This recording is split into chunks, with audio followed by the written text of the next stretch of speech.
Welcome to the 2025 SBA City Council Candidates Forum. I'm Brad Barnett, President of the Spokane Business Association. At the SBA, we don't endorse or oppose political candidates. Our focus is on endorsing and opposing legislation that helps businesses operate more effectively. Today in this segment, we're going to be talking about Spokane City Council District 3, and I want to welcome Chris Savage for being here with us today. I also want to acknowledge we have reached out to Councilman Zach Zapone several times in an attempt to have him here for this event, and he's chosen not to be here. As we prepare for this event, we have 6 questions that we will ask to the candidates. They will have a 4-minute opening statement and a 4-minute closing statement. So again, thanks for being here today, Chris, and want to start off and give you 4 minutes just to tell us a little bit about yourself. Well, thank you, Brad. Well, I'm running for Spokane City Council. I could go into a lot of what my experience is as well as my professional experiences, but one of the things that I want to let people know is why I'm running for City Council is because this is my home. I am tired of seeing our city go from bad to worse. As many people can go downtown and see, our downtown core is unsafe. People don't want to come downtown. And when I doorbell doors right now, that is one of the top concerns a lot of our citizens are thinking about, because they're taking their money that should be going downtown to Spokane, that should be filling these restaurants and retail places with their coffers. They're going to north Idaho, as well as going to north of Spokane. So that's why I'm running for City Council right now, is because I don't quit on my community, and I need to make sure that we change Spokane for the better. And it's unfortunate that my opponent, Zach Zapone, isn't here right now. That is what I want people to know, is I'm going to be accessible to them. No matter what their creed is, no matter what their opinion is, I'm going to meet with them, I'm going to talk with them, because I want to be a citizen council member that is going to represent his district in the right manner. And that's what you're getting with Christopher Savage when he's running for Spokane City Council. I've been here for about 31 years now. I'm a lifelong resident. I went to Indian Trail Elementary School, I went to Salk Middle School, I went to North Central High School, and that is where I learned a lot of what about my community is. That is why I love my community. This is a beautiful district that is being tarnished because of the decisions Zach Zapone is making. We need a change up there that is going to change and make sure that we are protecting our citizens, we are protecting our city, and we're protecting our businesses, because the businesses lay the foundation for a lot of what goes down here. We have an economic engine downtown in Spokane right now that is sputtering, and we need to make sure that it doesn't die, because if it does, that is not going to look good for Spokane, and it's going to bleed out into the other regions. So that's what you get for Christopher Savage for running for Spokane City Council. You're going to get a dedicated citizen council member who is going to be a defender and a champion that is going to revitalize our downtown, that is going to protect our small businesses, and is going to protect our citizens. All right. Well, thanks for that. Let's go ahead and get into the questions. And the first question is, Spokane has one of the highest overdose death rates in the nation. What would you do to help address this issue? So what we really need to look into is building more stabilization facility centers that is going to help people get off of their addiction, because that is the first step on having to address any of this. We also need a new correctional facility with wraparound services that is going to help out with people that don't want to fix themselves and have too many chances of saying, okay, if you're not going to do that here, this is not going to be accepted here in Spokane, so you either leave or you go to a correctional facility that we're going to help you with.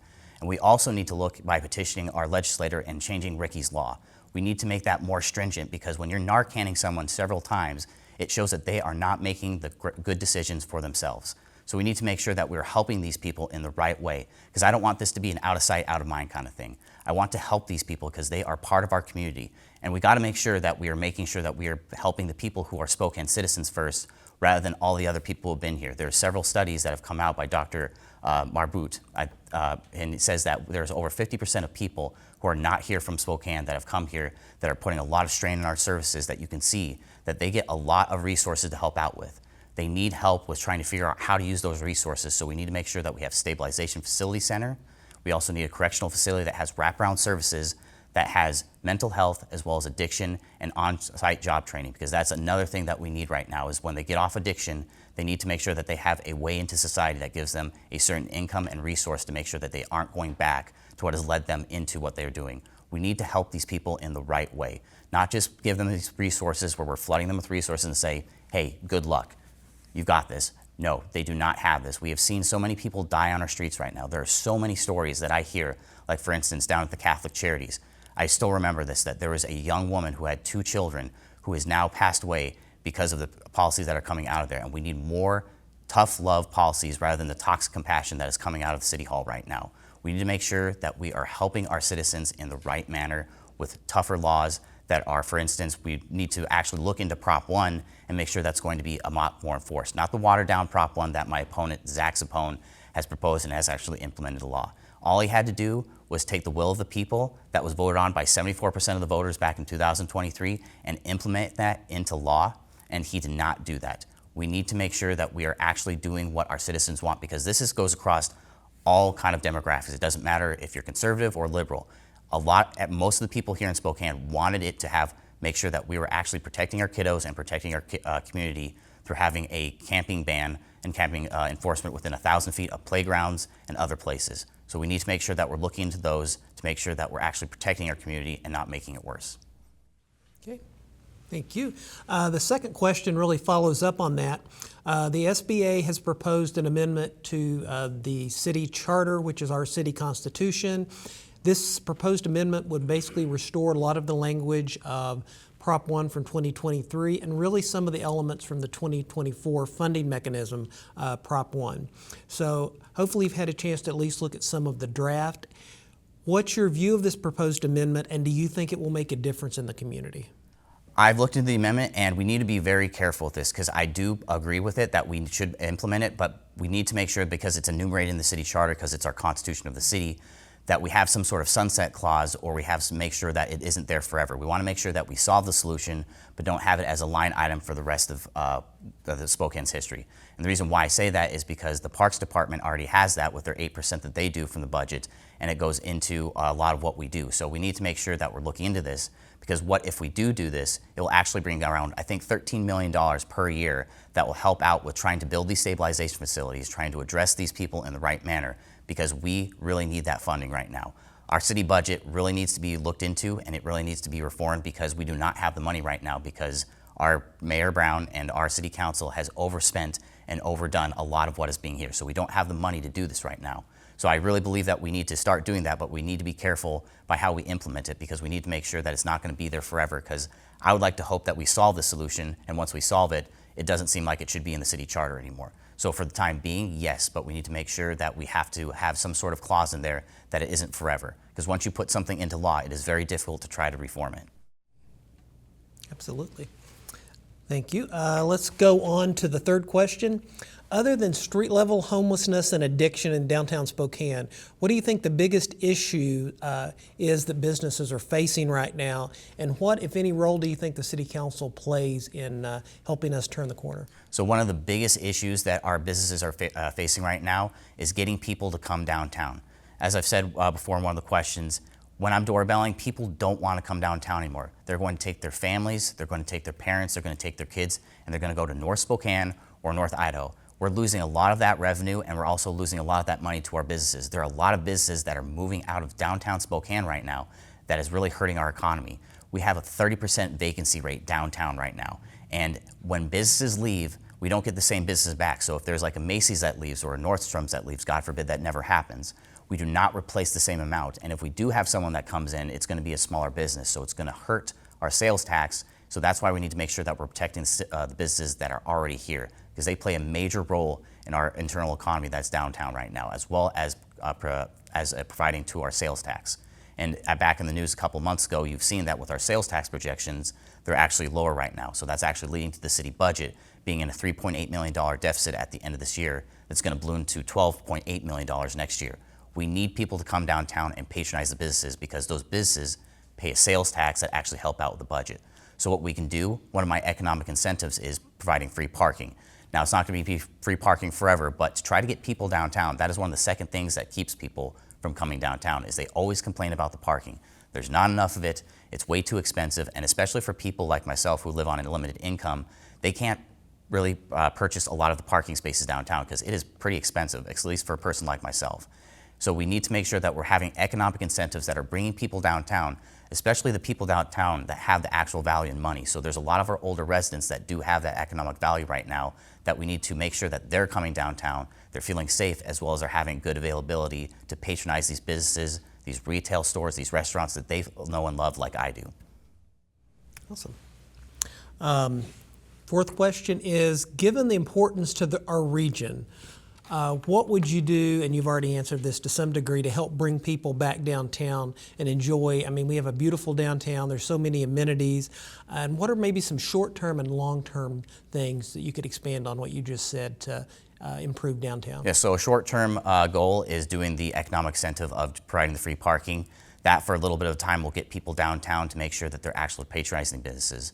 One of my long-term goals is reforming Prop 1, making sure that we actually bring back Prop 1 that was voted in by the citizens by an overwhelming majority of 74%. We need to focus on that because that is the will of the people that said, I want to feel safe downtown, and not what is going on right now where you have an outreach team that goes out there. We're tying the hands of our police officers. There's plenty of times where I've heard many people that they said that they've had problems with the homeless as well as what's going on downtown. They go to a police officer and they just say, we can't really do much because the laws have tied our hands. So we need to make sure that we're reforming Prop 1 to make sure it's the Prop 1 that the citizens wanted and not the Prop 1 that City Council put into that in June 16th did one of those most oddest things that I've ever seen, because I go to City Council every Monday night. They did a motion to reconsider that I've never seen in my 6 years of going down to City Council, even though many of them upset, especially Paul Dillon, would say that they've done it plenty of times before. I push back on that. It says that is the first time I've ever seen that. And not only is that bad, but you can look into the archive video that night and you can actually see my opponent, Zach Sapone, coaching Councilmember Lily Navarrete into doing that motion, which makes you beg the question, why didn't he do it himself? There's a lot of that there that we need to fix, and that's why we need to vote for Christopher Savage, because he will bring more of a common sense practicality up there that is going to help our citizens feel safe downtown, because that's what we need to do. We need to make them feel safe so they can come downtown, patronize the businesses, and make sure that we're not having businesses leave because they don't have the business there. Okay. Moving on to question 5, and you've touched on this a little bit, but what's your view of the current city budget, and what would you do to help stabilize current budget issues? So our current view of the city budget is that it is abysmal right now. We are paying and we are trying to do so many things that isn't within our budget. We have 2 times within the year that we can do anything with our budget. We have the beginning of the year and we have a mid-year review. What the City Council is doing right now is they keep approving ordinances and resolutions that keep putting strains on our budget. For instance, there was a bathroom issue that was at the beginning of this year about trying to put more of a classification on bathrooms for transgender people. It's not about that being more of a social issue, it's more about the actual financial cost behind it. Even Betsy Wilkerson, when she was talking about how this is going to be implemented, said this is going to cost us $300,000 the first year, $400,000 next year, and then $500,000 the coinciding years. There was nothing in there that the city budget at the beginning of the year or even towards the mid-year review had anything to do with that. So we're pretty much having a budget that we lay out and then we keep adding things during the year that wasn't even accounted for. So what that's doing is that's what's putting us into more and more of a budget deficit. For instance, last year we were in a $20 million deficit. Now they were able to balance the budget out there, but now because the sales tax projection is down, we need to start doing that again. So hopefully by trying to look at that, we can look into the city council budget and make sure that we're actually making sure we're being good stewards of the tax dollars that we have, because that's what we need to do. We can't be writing blank checks up there that they keep thinking that we can do. The citizens of Spokane only have so much finite money, and we have already taken so much from them. What the city council can do with the budget is we can actually look into our own budget. We have several places in our budget. For instance, we have a City of Spokane spokesperson for the city council. We do not need that right now because, as anyone else can see, they speak pretty much well for themselves. We don't need a spokesperson that is paid $120,000 a year plus benefits to say, hey, this is what they just said. We don't need that. We also don't need a city attorney up there that is a parliamentarian for our city council. There's an attorney up there that sits up there that literally helps them run the meetings when they should know how to run the meetings themselves. They always defer them for parliamentary procedure, and that's absolutely wrong. You should know Robert's Rules of Order. You should know how to run a meeting. That's what you ran for. So that's what we can look to in our own budget, and we can go line by line and make sure that we can look into our own budget and say, hey, how can we pass these savings on to the tax people? Because our budget has ballooned so much in the past couple of years. It used to be $800 million, and now it's at $1.2 billion for the city council. Okay. And question 6, what are the top concerns for business owners and their employees in our community, and how would you address those on council? One of the biggest concerns that the business owners have and the employees have in this area is safety concerns. There are so many times that I've talked to business owners that talk about how they have to go in early in the morning, they have to clean up trash, they have to push people off their stoops, and have to make sure that their employees are safe going out late at night. That should not be happening. They should be able to feel safe. They should be able to go home, go to their businesses, and go to their work without having to feel like they're going to have some safety concerns. There's so many people that have been talking about that, and it just seems like it falls on deaf ears at the City Council. The City Council is not listening, and that's what a problem is because they need to make more laws that are tough love rather than tough love rather than toxic compassion that's coming out of there. We need to make sure that we're protecting our citizens and our businesses because they are the heart of our community. If we can't do that, then we don't have a city. Well, Christopher, thank you for being with us. As we wrap up, I do want to give you 4 minutes just as a closing statement, anything that we haven't addressed that you want to share with the voters. Yes, running for City Council has taught me so many things. I've seen that there are many people in here that love our city and love our community, and all they want is the best for Spokane. Spokane has such a great potential right now that is not being tapped. And all we have to do is get in there and do that, and we have a vibrant city that we can revitalize and have a Spokane like what I had when I was growing up. You could run from the top of the 5 Mile to the edges of the South Hill and you could feel safe. We can return to that. We have a great city here that needs to have good leadership, and by having good leadership, we can actually push that into following with people who want to be here, patronize our downtown, feel like they're actually safe and wanted here, because our motto in Spokane is we all belong. With Zach Sapone up there, he only says we all belong if you belong to a certain group or a certain special interest group. With me, we all belong here. That's what I want people to know, is that I'm going to represent everyone here in District 3 to the best of my abilities, because that's who I am. I'm Christopher Savage, and I want to be accessible to everyone, and I want to make sure that people know that they can talk to me, they can always interact with me, and I'm not going to be up on the dais, on my phone, on my laptop. I'm going to be focusing on you, because you are the concern. It's not about what I want to go up there with my personal agenda. It's about what the will of the people want, and that's what I want people to know about, is that I'm the will of the people going up there, representing you and not my own interests. Thank you very much for being here today. And one of the things that we really push at SBA is, as citizens, that you get registered to vote and that you engage and vote. If you're a business owner or manager, engage your employees, get them involved in the process, because again, our government represents the people, and we, the people, need to be sharing our voice this November. Thank you very much.